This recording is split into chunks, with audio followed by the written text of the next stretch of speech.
Moshi assalamualaikum. Teman-teman, tahu nggak suara binatang ini tuh cuman kita bisa dengar waktu musim panas. Kalau nggak musim panas mereka nggak ada aja gitu kayaknya. Dan ini biasanya binatang ini bersuara di pagi-pagi kayak jam 9, jam 8. Nah baru tuh mereka bersuara.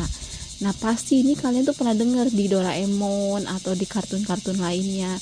Jadi waktu kalian ke Jepang musim panas, coba dengerin ya. Konnichiwa, iya deh. 外から変な虫のやつがキンキンと言って、でうるさいからビデオを撮りました。